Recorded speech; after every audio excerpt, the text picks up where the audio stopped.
So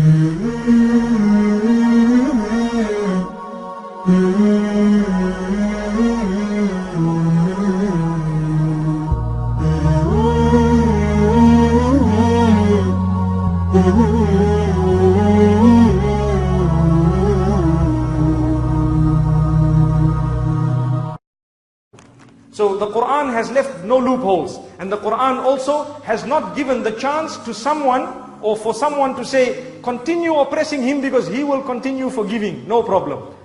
Do you know there is a story where there were three very pious people in the masjid, and there was one youngster. So the youngster was told, you know, those people are very pious. The one in the left is still young. The one in the middle is more pious than him, and the one in the right is extremely pious.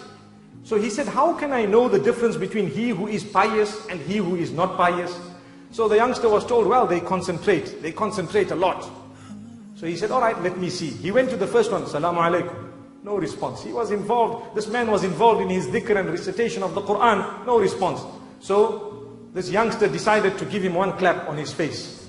So the poor pious person got one clap on his face, and as though nothing had happened, he continued reciting. Now the man says, yes, truly these people are pious, and the sign of it is that they don't even notice what goes on around them. Let me go and see the one who's more pious than him. So he moved slightly to the right, and he greeted again, no response. He gave this man one solid clap. The man got up and says, is your hand okay, brother? Is your hand okay, brother? So this man was shocked to say, he is not conscious of what happened to him, but he is conscious of the pain that came on my hand. Allahu Akbar. Look at how pious he is. So now this is obviously teaching people how to forgive, isn't it? They didn't even discuss that it was a sin. So now this youngster is thinking to himself, whoa, that man on the right must be the most pious. Let's see what he does. He went, he greeted him, again no response. He gave him one solid clap. That man got up and gave the youngster two claps. So the youngster says, but I thought you were the most pious. He says, someone somewhere needs to stop you clapping people. So this is why we need to study in Islam. We need to look at what is the best remedy for that particular situation. Sometimes you can forgive people, but if you continue forgiving them, who's going to stop that oppression?